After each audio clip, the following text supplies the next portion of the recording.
नमस्कार मित्रांनो, आपल्या सर्वांचं शेतकरी अपडेट या चॅनलवरती स्वागत आहे। आजच्या या व्हिडिओमध्ये आपण 1 जुलै 2026 रोजीचा हवामानाचा अंदाज आपण या व्हिडिओच्या माध्यमातून बघणार आहोत। तर व्हिडिओला कुठेही स्किप न करता व्हिडिओला शेवटपर्यंत नक्की बघा आणि तुम्ही जर व्हिडिओवरती नवीन आला असाल तर व्हिडिओला लाईक करा आणि चॅनलला सबस्क्राईब करा, जेणेकरून अशाच नवनवीन हवामान अपडेट आपल्यापर्यंत दररोजरित्या पोहोचत राहील। आता या ठिकाणी तुम्ही बघू शकत असाल, महाराष्ट्राच्या बऱ्याचशा भागामध्ये आज रोजी 1 जुलै दुपारनंतर बऱ्याचशा भागामध्ये मुसळधार स्वरूपाचा पावसाचा अंदाज हवामान खात्याने दर्शवलेला आहे। तर कोणती जिल्हे कोणती तालुके आहे ते आपण या व्हिडिओच्या माध्यमातून बघणार आहोत। तर व्हिडिओला कुठेही स्किप न करता व्हिडिओला शेवटपर्यंत नक्की बघा।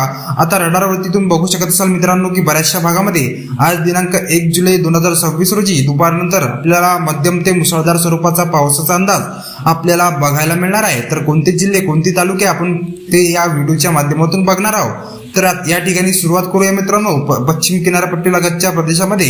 आता पश्चिम किनारपट्टीलगत आपल्याला हवामान थोडंसं कोरडं असणार आहे। तत्पूर्वी या भागामध्ये किरकोळ स्वरूपाचा पावसाचा अंदाज आपल्याला बघायला मिळणार आहे।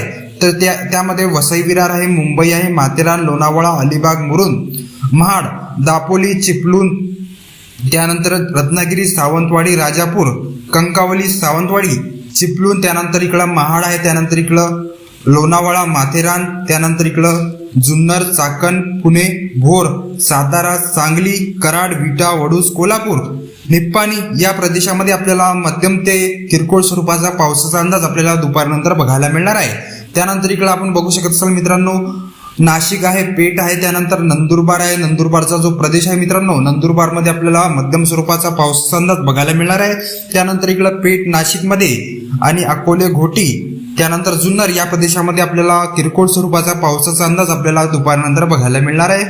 त्यानंतर इकडं दौंड आहे, बारामती आहे, त्यानंतर इंदापूर या प्रदेशामध्ये सुद्धा आपल्याला मध्यम स्वरूपाचा पावसाचा अंदाज आपल्याला दुपारनंतर बघायला मिळणार आहे। त्यानंतर इकडं अहिल्यानगरचा जो प्रदेश आहे, अहिल्यानगर आहे, श्रीरामपूर आहे, मनमाड आहे, मालेगाव, चाळीसगाव, धुळे, त्यानंतर इकडं शिरपूर आहे, त्यानंतर चोपडा, जळगाव, खान्देशचा जो प्रदेश आहे, रावेर, मुक्ताईनगर, बऱ्हाणपूर, त्यानंतर इकडे छत्रपती संभाजीनगर आहे, पैठण आहे, जामखेड आहे, बीड आहे या प्रदेशामध्ये आपल्याला मध्यम ते मुसळधार स्वरूपाचा पावसाचा अंदाज आपल्याला दुपारनंतर बघायला मिळणार आहे। त्यानंतर इकडे बार्शी आहे, बीड आहे, केज आहे, धाराशिव आहे, सोलापूर, करमाळा, पंढरपूर, अक्कलकोट, नलदुर्ग या प्रदेशामध्ये सुद्धा आपल्याला मध्यम ते मुसळधार स्वरूपाचा पावसाचा अंदाज आपल्याला दुपारनंतर बघायला मिळणार आहे। त्यानंतर इकडे लातूर आहे, बसव कल्याण आहे, त्यानंतर इकडे औसा, अहमदपूर, परळी वैजनाथ, कैज, माजलगाव या प्रदेशामध्ये सुद्धा आपल्याला मध्यम ते मुसळधार स्वरूपाचा पावसाचा अंदाज आपल्याला दुपारनंतर बघायला मिळणार आहे। त्यानंतर इकडं परतूर आहे, जालना आहे, त्यानंतर इकडं माजलगाव, परभणी, जिंतूर, त्यानंतर इकडं बघू शकत असाल मित्रांनो मंठा आहे, शेलू आहे, परतूर आहे, त्यानंतर इकडं रामपुरी आहे, गेवराई, अंबड, जालना, सिल्लोड, फुलुंब्री, पैठण या प्रदेशामध्ये सुद्धा आपल्याला मध्यम ते मुसळधार स्वरूपाचा पावसाचा अंदाज आपल्याला दुपारनंतर बघायला मिळणार आहे। त्यानंतर इकडं पाथरी आहे, त्यानंतर परभणी, गंगाखेड, अहमदपूर, त्यानंतर पूर्णा, बसमत, अर्धापूर, नांदेड, भैसा, त्यानंतर भोकर, पेटुंबरी, नायगाव, धर्माबाद या प्रदेशामध्ये सुद्धा आपल्याला मध्यम ते मुसळधार स्वरूपाचा पावसाचा अंदाज आपल्याला दुपारनंतर बघायला मिळणार आहे। त्यानंतर इकडे हिंगोली जिल्ह्यामध्ये हिंगोली आहे, शेनगाव आहे, त्यानंतर इकडे रिसोड, वाशिम जिल्ह्यामध्ये वाशिम आहे, मालेगाव आहे, त्यानंतर इकडे मानोरा, कारंजा, लाड या प्रदेशामध्ये सुद्धा आपल्याला मध्यम ते मुसळधार स्वरूपाचा पावसाचा अंदाज आपल्याला दुपारनंतर बघायला मिळणार आहे। त्यानंतर इकडं धारवाड, डिग्रस, आर्णी, पुसद, यवतमाळ, घाटंजी, त्यानंतर इकडं पांढरकवडा या प्रदेशामध्ये सुद्धा आपल्याला मध्यम ते मुसळधार स्वरूपाचा पावसाचा अंदाज काही ठिकाणी आपल्याला बघायला मिळणार आहे दुपारनंतर।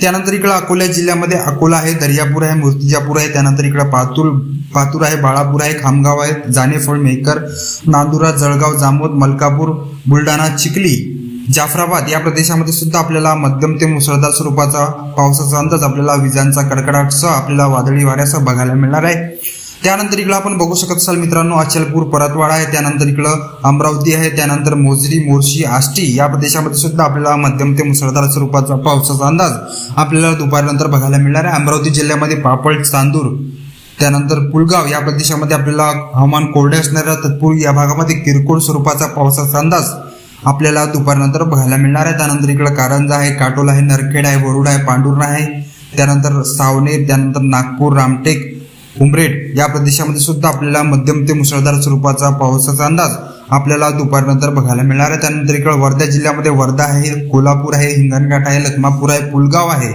त्यानंतर इकडं चंद्रपूरमध्ये चंद्रपूर आहे, चिमूर आहे. त्यानंतर इकडं चामरोशी आहे, गडचिरोली या ब्रह्मपुरी या प्रदेशामध्ये सुद्धा आपल्याला मध्यम ते मुसळधार स्वरूपाचा पावसाचा अंदाज आपल्याला दुपारनंतर बघायला मिळणार आहे. त्यानंतर इकडं धानोरा आहे. त्यानंतर इकडं बघू शकत असं मित्रांनो अर्जुनी, मोरगाव, साकोली, भंडारा, तुमसर, तिरोरा, गोंदिया, आमगाव या प्रदेशामध्ये सुद्धा आपल्याला मध्यम ते मुसळधार स्वरूपाचा पावसाचा अंदाज आपल्याला दुपारनंतर बघायला मिळणार आहे. तर या ठिकाणी महाराष्ट्राच्या सर्व प्रदेशामध्ये म्हणजेच की सरासरी सर्व प्रदेशामध्ये आपल्याला मध्यम ते मुसळधार स्वरूपाचा पावसाचा अंदाज आज 1 जुलै 2026 रोजी आपल्याला बघायला मिळणार आहे.